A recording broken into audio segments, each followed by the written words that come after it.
É hora de se acomodar e aproveitar, porque aqui no Recanto das Histórias temos mais uma história emocionante para compartilhar com você hoje. Imagine confiar seu filho aos cuidados de alguém em quem você deveria poder confiar plenamente, e de repente descobrir que a vida dele está em risco. O que você faria? Vamos ver como a protagonista da nossa história de hoje lidou com essa situação angustiante. Eu, Marta, uma mulher de 32 anos, nunca tive um relacionamento muito bom com a família do meu marido, James, de 33 anos. Estamos casados há 6 anos e temos um filho de 4 anos, Aegon. Sim, somos fãs de Game of Thrones, então, por favor, sem críticas nos comentários. Meu sogro e minha sogra, no entanto, não gostam muito de mim, principalmente porque eu não compartilho a mesma cultura e crenças que eles. Eles são extremamente religiosos, enquanto eu me considero mais agnóstica. Para piorar, eles acham que eu sou a responsável pelo afastamento de James da fé, mesmo sabendo que ele tomou essa decisão muito antes de me conhecer. Honestamente, não entendo toda essa preocupação. O preconceito que eles têm em relação a mim é evidente. Embora sejamos cordiais agora, certamente não somos próximos. Mas algo mudou depois do nascimento de Aegon. Com o tempo, a relação com minha sogra começou a esfriar um pouco as tensões. Ela passou a nos visitar mais, e entre conversas, começamos a enxergar as coisas do ponto de vista uma da outra, o que finalmente trouxe alguma paz. Já meu sogro sempre foi mais tranquilo. Ele me respeita e nunca interfere em nossas questões, o que, para mim, é um grande alívio. Com ele, as coisas sempre foram mais fáceis e por isso, nessa frente, está tudo em ordem. Tanto meu sogro quanto minha sogra são completamente apaixonados por Aegon, e ele adora passar tempo com eles. Então, mesmo que nosso relacionamento tenha começado de forma um pouco fria, hoje está muito melhor. Vejo o quanto isso significa para James, pois ele sempre foi muito próximo dos pais, mesmo que eles não compartilhem as mesmas crenças. No entanto, o verdadeiro problema é minha cunhada, Joanna, irmã de James. Ela tem 40 anos e uma filha de 5, Raquel. Há 2 anos, o marido de Joanna deixou após descobrir que ela estava tendo um caso com seu melhor amigo. Foi uma bagunça total. Ele lutou muito pela guarda de Raquel, mas conseguiu apenas vê-la nos fins de semana. Foi um período difícil para toda a família, e embora James e eu não aprovássemos o que Joanna fez, sabíamos que tínhamos que apoiá-la, afinal, somos família. Foi nesse momento que me ofereci para cuidar de Raquel enquanto Joanna colocava sua vida em ordem. Para mim, isso não era um problema, já que Aegon tinha praticamente a mesma idade, e achei que seria bom para ambos terem um primo para brincar. Joanna começou a deixar Raquel comigo de manhã, enquanto resolvia suas questões legais, buscava lugares para morar e procurava emprego, e só a buscava à noite. Isso continuou por cerca de 1 mês. Com o tempo, tanto Raquel quanto Aegon se acostumaram à companhia um do outro. Quando Joanna finalmente levou Raquel de volta em tempo integral, Raquel ficou muito chateada, e isso pareceu incomodar Joanna. Ela começou a interpretar o apego de Raquel à nossa casa como uma afronta pessoal, como se a filha me preferisse a ela, o que não era o caso. Raquel era apenas uma criança e não via as coisas dessa forma. Eu disse várias vezes para Joanna que Raquel gostava de brincar com Aegon, e por isso ela se sentia mais à vontade em nossa casa, não por me preferir como mãe. Se tivéssemos conseguido organizar mais momentos para eles brincarem juntos, esse problema teria se resolvido naturalmente. No entanto, eu sabia que Joanna estava magoada, e embora ela fosse a responsável pela traição que destruiu seu casamento, não a culpava completamente. Suas emoções estavam à flor da pele. Mesmo assim, as coisas entre nós começaram a azedar. Joanna me acusou de tentar roubar sua filha, e foi aí que James perdeu a paciência. Ele disse a Joanna que ela deveria ser grata por estarmos ajudando, apesar do caos que ela mesma causou. Mas, ao invés disso, ela começou a se distanciar de nós, adotando uma postura fria, o que me machucou profundamente, principalmente porque as crianças estavam sofrendo com isso. O que Joanna não sabia é que o ex-marido dela, Noah, costumava levar Raquel para nossa casa nos fins de semana, assim ela podia ver Aegon. Ele pediu para que isso fosse mantido em segredo, mas todos sabíamos que era apenas uma questão de tempo até que Raquel contasse. Ela tinha apenas 3 anos na época, e inevitavelmente, acabaria contando à mãe. Ainda assim, achamos que valia a pena o risco. Quando a grande revelação finalmente veio à tona, o drama foi inevitável. Minha sogra e meu sogro tiveram que intervir, pedindo a Joana que parasse de ser tão ríspida e pensasse no bem-estar da filha. Demorou um pouco para convencê-la, mas, eventualmente, ela conseguiu ver o nosso lado da história. Finalmente ela concordou em deixar Raquel e Egon brincarem juntos novamente, o que era uma alegria para as crianças, que se adoram como se fossem irmãos. Eles têm quase a mesma idade e se dão muito bem. Para ser honesta, é uma delícia vê-los juntos, especialmente porque James e eu havíamos decidido que teríamos apenas um filho, e sempre sentimos que seria triste para Egon crescer sem um irmão. Agora, parecia que tínhamos o melhor dos 2 mundos. As crianças alternavam entre nossas casas.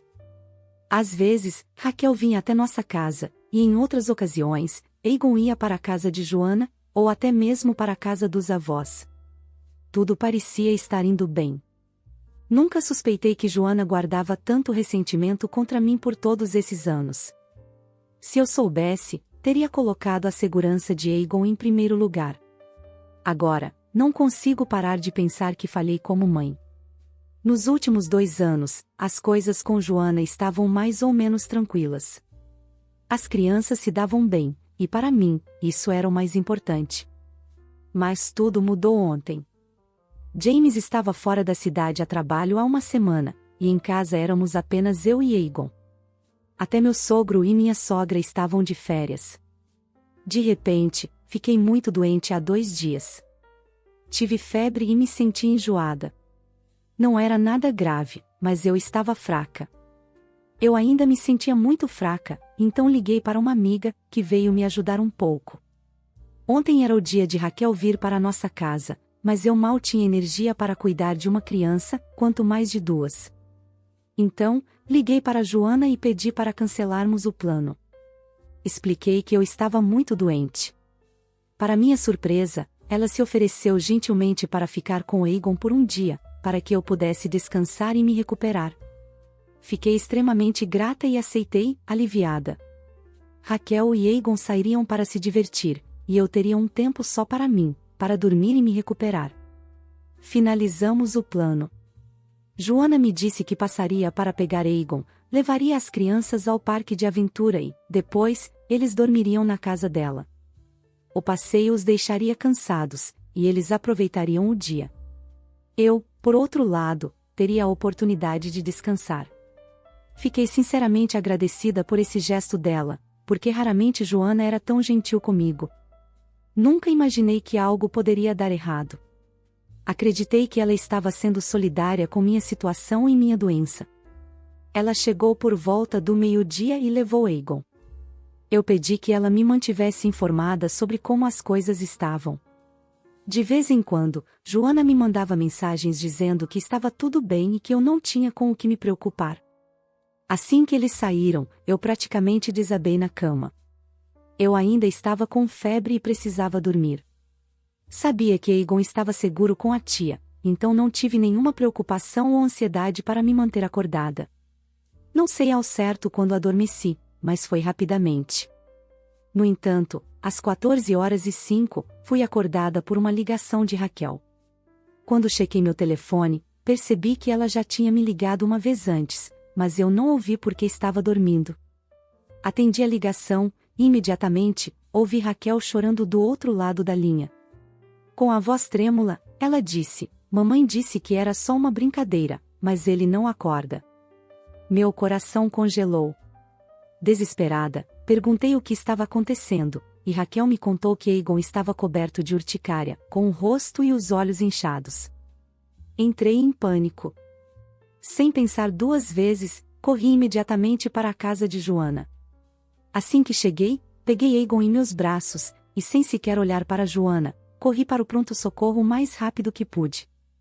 Durante todo o trajeto, a fúria crescia dentro de mim. Eu queria dar uns tapas em Joana por colocar a vida do meu filho em perigo, mas sabia que a prioridade naquele momento era cuidar de Egon.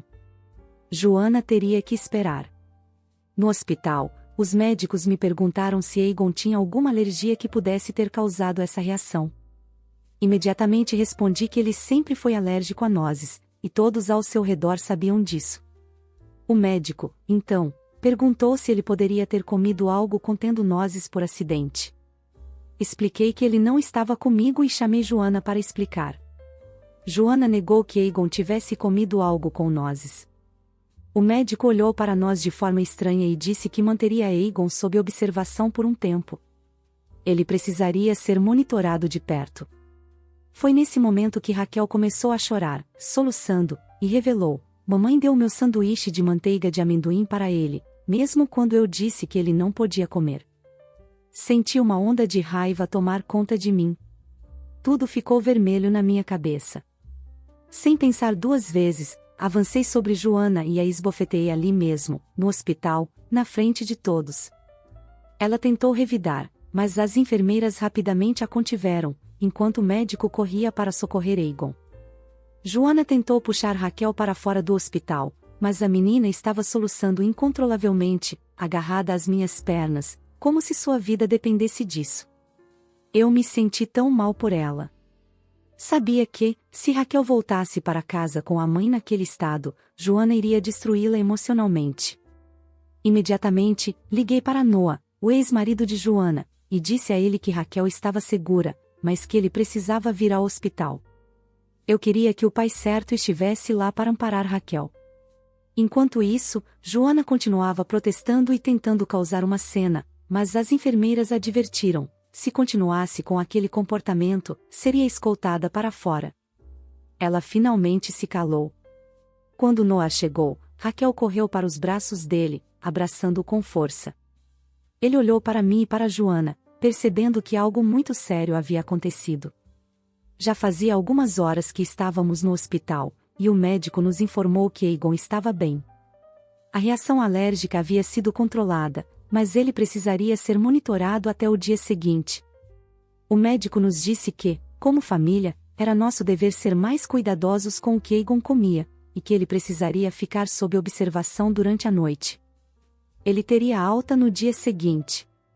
Noah se ofereceu para me levar para casa, mas eu disse que precisávamos conversar sobre o que havia acontecido, e que tanto Joana quanto Raquel precisavam estar presentes. Isso significava que Noah também teria que ficar. Decidimos ir jantar para conversar. Enquanto comíamos, Joana disse algo que me fez perder a cabeça novamente. Eu tinha conseguido me recompor nas últimas horas, mas ouvir o que ela falou fez meu sangue ferver. Primeiro, perguntei a Raquel o que havia acontecido. Ela olhou nervosamente para a mãe, que a encarava de forma ameaçadora.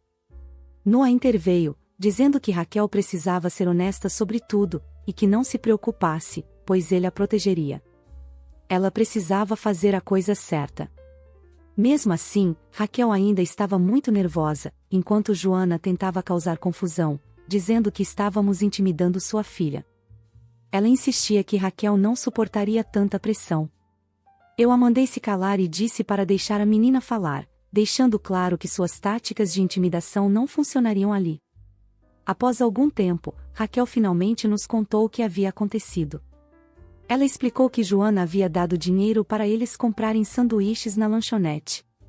Raquel escolheu um sanduíche de manteiga de amendoim, enquanto Aegon pegou um sanduíche de geleia de frutas. No caminho de volta, Aegon perguntou a Raquel se poderia dar uma mordida no sanduíche dela. Raquel disse que negou o pedido de Aegon, porque ele não podia comer manteiga de amendoim. Toda a família sabe da alergia dele a nozes, até o próprio Aegon. Fiquei surpresa por ele ter pedido, mas também aliviada que Raquel teve o bom senso de não dar o sanduíche a ele. Ela contou que ele não reclamou, mas ficou um pouco abatido, chateado por não poder comer o sanduíche. Quando eles voltaram para onde Joana estava, ela perguntou por que Aegon parecia tão triste. Raquel explicou que ele havia pedido uma mordida do sanduíche dela. Foi aí que Joana ficou irritada, dizendo que Raquel deveria compartilhar com o primo, que tinha sido ensinada a ser generosa e dividir suas coisas. Raquel, tentando manter a calma, teve que lembrar sua mãe que Aegon não podia comer manteiga de amendoim por causa da alergia. No entanto, Joana parecia não querer ouvir nada disso. A situação rapidamente se transformou em uma discussão. Raquel tentou resistir à insistência da mãe, que queria obrigá-la a dar o sanduíche a Egon. Joana, irritada, chamou sua própria filha de gananciosa e arrancou o sanduíche de suas mãos. Raquel contou que, nesse momento, tanto ela quanto Egon começaram a chorar. Desesperada, ela tentou alertar a mãe, dizendo que Egon ficaria doente, como eu sempre dizia, se ele comesse o sanduíche.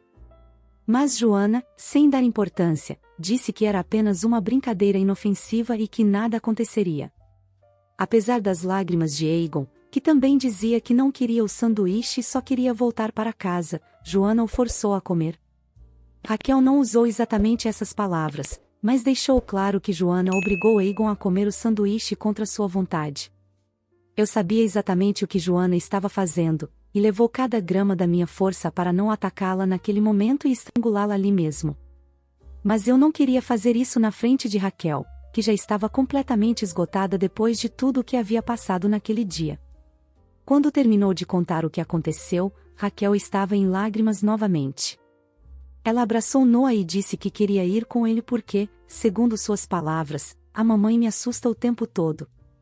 Joana, no entanto, zombava da situação, tentando desacreditar o que Raquel estava dizendo. Perguntei a ela se tinha algo a dizer em sua defesa. Ela, com desdém, respondeu que não precisava se defender de pessoas como eu. Disse que, se eu escolhesse acreditar mais em uma criança de 5 anos do que em uma mulher adulta, eu deveria me examinar, pois claramente não restava uma única célula cerebral funcionando em mim. Eu estava exausta e não quis entrar em mais discussões ou pressioná-la por justificativas. Apenas disse que, se ela não quisesse contar a versão dela dos fatos, eu tomaria a de Raquel como verdade e agiria de acordo. Joana, cheia de arrogância, me disse que eu não tinha poder para fazer nada. Apenas olhei para ela e respondi que ela podia ser família, mas Egon vinha em primeiro lugar para James e para mim. Enquanto eu estava tentando ser gentil, ela não tinha ideia do que estava por vir. Joana não tinha ideia do que James faria quando soubesse de tudo. Foi nesse momento que ela começou a entrar em pânico, pedindo que eu não envolvesse James, alegando que Raquel estava mentindo. Ela começou a divagar, tentando justificar o que havia acontecido, mas eu não quis ouvir mais nada. Disse a ela que tinha dado uma chance para se explicar, e ela desperdiçou. Agora, ela teria que lidar com James sozinha. Saí, deixando Noah e Joana para resolverem as questões sobre Raquel. Me senti mal por deixar Raquel para trás, mas eu simplesmente não tinha forças para lidar com tudo naquela noite. Amo demais aquela menina e sou imensamente grata a ela por ter salvado a vida de Egon ao me ligar. Eu queria poder levá-la comigo, mas sabia que seu pai precisava intervir agora. No caminho de volta para casa, liguei para James e contei tudo. Ele ficou tão estressado que disse que voltaria imediatamente. Tentei acalmá-lo, dizendo que estava sob controle e que Egon receberia alta no dia seguinte. James estava determinado a voltar, e eu realmente não o impedi, porque sei o quanto ele se preocupa. E, para ser sincera, eu realmente poderia usar o apoio dele naquele momento. Eu sabia que Egon estava melhor e que não precisávamos nos preocupar mais com a saúde dele, mas uma coisa era certa, eu não deixaria Joana escapar impune. Ela colocou deliberadamente a vida do meu filho em perigo, e precisava pagar por isso. Não sei como, mas sei que ela vai. Nunca mais poderei confiar nela com Egon, e agora até me preocupo com Raquel. A menina estava completamente petrificada de medo de sua mãe. Não consigo nem imaginar o que acontece a portas fechadas. James voltou no dia seguinte, e eu o abracei tão forte que achei que quase deslocaria um de seus órgãos. Egon foi liberado do hospital e parecia bem, apenas cansado. Então, deixamos que ele dormisse o quanto quisesse. Perguntei a James se ele tinha falado com Joana. Ele respondeu que não havia nada a ser discutido, e que ele nunca perdoaria por fazer algo assim de forma intencional. Se tivesse sido um erro, talvez houvesse alguma chance de perdão ao longo do tempo, mas James disse que simplesmente não conseguia aceitar ou superar o que ela fez. Eu perguntei a ele o que deveríamos fazer. Minha ideia inicial era contar tudo à família, o que Joana havia feito, para que houvesse um ultraje coletivo. Eu sugeri que contássemos tudo à família sobre o que Joana havia feito, para que não houvesse questionamento sobre nossa decisão de cortar relações com ela. Mas, quando propus isso, James me olhou como se eu fosse louca. Ele disse que precisávamos fazer muito mais do que isso. James me explicou que eu tinha que parar de vê-la como família, porque ela não tratou nosso filho como tal. Para ele, Joana era perigosa. James estava indignado, dizendo que não conseguia entender como Joana, sabendo da gravidade da alergia de Aegon, pôde colocar sua vida em risco deliberadamente. Mesmo com a própria filha, que tinha apenas 5 anos, lembrando-a repetidamente do perigo, ela ignorou todos os apelos. Ele continuou, dizendo que eu precisava enxergar a situação como realmente era.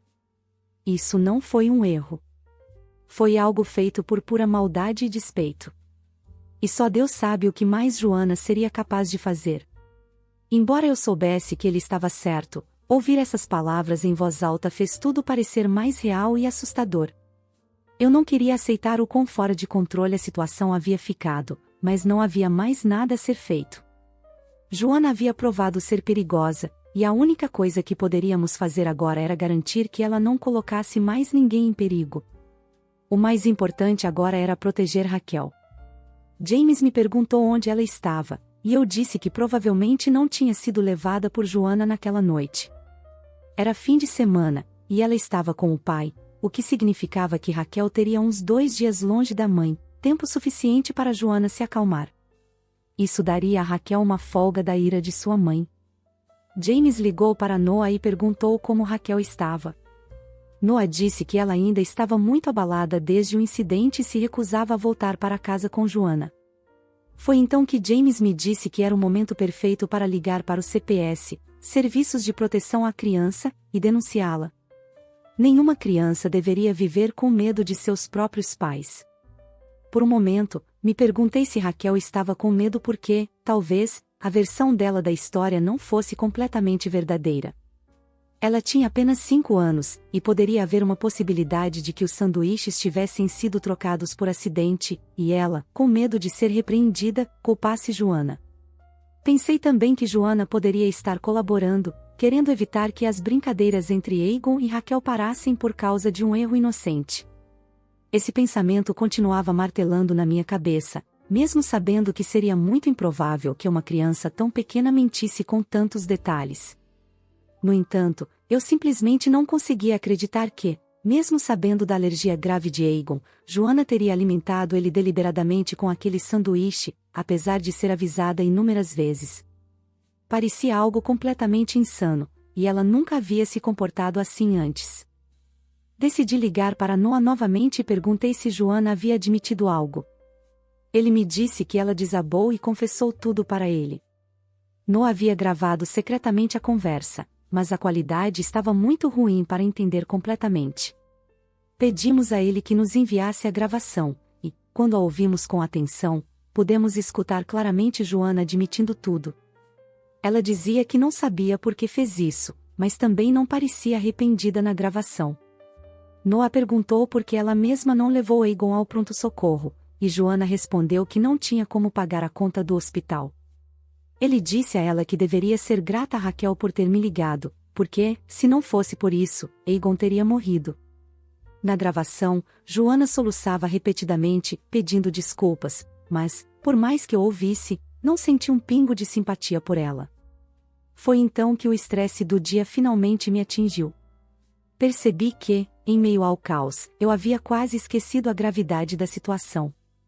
A verdade é que, se Raquel não tivesse sido tão inteligente e corajosa ao me ligar, Aegon não estaria vivo agora. Eu devo a essa criança a vida do meu filho.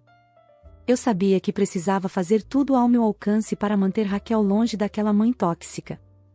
Ligamos para o CPS, Serviço de Proteção à Criança, e relatamos tudo. Dissemos a eles que estávamos extremamente preocupados com a segurança de Raquel, porque, se Joana foi capaz de provocar deliberadamente uma reação alérgica em uma criança e depois não tomar a atitude correta por alegar falta de dinheiro, como poderíamos confiar que sua própria filha estaria segura com ela? O oficial ouviu atentamente e anotou tudo. Ele perguntou sobre o acordo de custódia, e explicamos toda a situação. 2 dias depois, na segunda-feira, os oficiais foram à casa de Joana. Soubemos disso porque ela nos enviou uma mensagem cheia de raiva, dizendo que sabia que fomos nós que chamamos o CPS. Na mensagem, ela escreveu algo terrível: eu deveria ter matado Egon quando tive a chance. Desde então, bloqueei Joana em todos os contatos, mas James não fez o mesmo. Ele ligou para ela e disse tudo o que estava guardando. Deixou bem claro que ele faria o que fosse preciso para manter Raquel segura, porque ela não estava mentalmente estável. No início, meu sogro e minha sogra tentaram encontrar desculpas para justificar o comportamento de Joana, mas quando contamos todos os detalhes, eles finalmente começaram a perceber a gravidade da situação. Quando fizemos eles ouvirem a gravação de Joana confessando, eles ficaram sem palavras. James e eu deixamos claro para eles que não queríamos ter mais nenhum contato com Joana. Esperávamos que o CPS tirasse Raquel de seus cuidados, mas não tínhamos certeza, já que tecnicamente não havia negligência física ou abuso envolvido. Ainda assim, eu sabia que, se Raquel continuasse com Joana, coisas horríveis acabariam acontecendo. Mas felizmente o CPS removeu Raquel da custódia de Joana, e agora ela vai morar permanentemente com Noah. O acordo de custódia foi oficialmente alterado, e Joana ficou furiosa com isso. E agora entendemos o motivo: não era porque ela sentia falta de Raquel, mas porque usava os pagamentos de pensão alimentícia para sustentar sua vida. A pensão era uma quantia absurda, e agora, sem Raquel, ela não teria mais essa renda. Raquel está finalmente em um ambiente mais seguro, e Noah decidiu levá-la para terapia, porque a pobre menina tem tido pesadelos desde o incidente com Egon. Enquanto isso, Egon está indo bem. Ele mal se lembra do que aconteceu. Quando perguntamos a ele como foi o dia com a tia e Raquel, ele só responde que se divertiu muito. Eu não consigo entender como alguém poderia guardar tanto ressentimento por tanto tempo. Minha sogra ficou bastante chateada com todo o incidente, não por causa de Egon especificamente, mas pela ideia de que sua filha, Joana, perdeu a guarda da própria filha por causa da nossa intervenção. Não consigo compreender como ela ainda pode simpatizar com Joana. Já meu sogro ficou furioso. Ele inicialmente não acreditava que Joana pudesse ser tão irresponsável, mas depois de tudo, ele nos pediu desculpas por duvidar de nós. Mesmo assim, ainda me irrita. Eu sei que ele tem boas intenções, nenhum pai quer aceitar que um de seus filhos seria capaz de causar danos fatais a outra criança intencionalmente. Então, eu entendo sua hesitação. Raquel e Egon ainda se encontram regularmente, e James e eu fizemos questão de não deixar Raquel pensar que ela fez algo errado ou que poderia ter feito mais durante o incidente. Ela ainda carrega a culpa, e isso parte meu coração. Ver aquela menininha se culpando é doloroso. Ela até escreveu cartas de arrependimento para Egon. James e eu guardamos essas cartas como um dos nossos bens mais preciosos. Faço o máximo possível para passar tempo com Raquel. Sei que pode parecer antiquado, mas acredito que toda criança precisa de uma figura materna na vida, e Raquel nunca teve isso de verdade. Embora Joana seja sua mãe biológica, ela nunca demonstrou capacidade de ser uma mãe de verdade. O jeito como ela agiu provou que não tem o instinto maternal e compassivo necessário. Sei que muitos podem discordar de mim, mas é assim que vejo as coisas. Estamos tentando, tanto quanto possível, normalizar a vida das crianças, mesmo que nada mais seja normal. Joana tem tentado entrar em contato com James. E minha sogra tem tentado ajudá-la. Joana está bloqueada em todos os lugares, então, por enquanto, não precisamos lidar com essa dor de cabeça diretamente. No entanto, ela continua tentando agir como se nada tivesse acontecido, enviando mensagens sutilmente, tentando se reconectar. Todas as suas tentativas foram frustradas até agora, e James e eu estamos andando em uma linha muito fina com minha sogra. Ou ela aceita a nossa posição, ou logo cortaremos o contato com ela também. Não vou continuar permitindo que ela tente nos convencer a ser uma família novamente. Recentemente, Joana tentou pegar Raquel escondida na escola, mas, felizmente, a escola já estava ciente dos problemas e agiu rapidamente para impedir. Após esse incidente, Noah decidiu pedir uma ordem de restrição contra Joana. Agora, Joana só pode ver Raquel sob supervisão de outra pessoa e nunca sozinha. Toda essa situação é uma grande confusão, e, sinceramente, eu preferiria me afastar de todo esse drama. No entanto, sei que fiz o que era certo ao ligar para o CPS, e não me arrependo. Na minha opinião, Joana não tem capacidade de ser uma boa mãe. Não sabemos o que ela pode tentar a seguir, mas uma coisa é certa: precisamos garantir que Raquel continue em segurança. Espero que as coisas não se agravem ainda mais, mas, se isso acontecer, será resultado das próprias ações de Joana. Nossa prioridade é proteger Raquel e dar a ela a oportunidade de crescer em um ambiente seguro e saudável, longe do caos causado por sua mãe. Com uma postura firme e decidida, a protagonista mostrou que nada é mais importante do que a proteção de quem amamos. Ao cuidar de Egon e tomar medidas legais contra Joana, ela mostrou que o bem-estar das crianças não era algo que poderia ser negociado, independentemente de quem estivesse envolvido. E você, o que achou dessa situação? Deixe seu comentário abaixo. Muito obrigado por nos acompanhar hoje no Recanto das Histórias. Tenham um ótimo dia e não se esqueçam de se inscrever, porque tenho mais histórias sobre relacionamentos chegando. Nos vemos amanhã.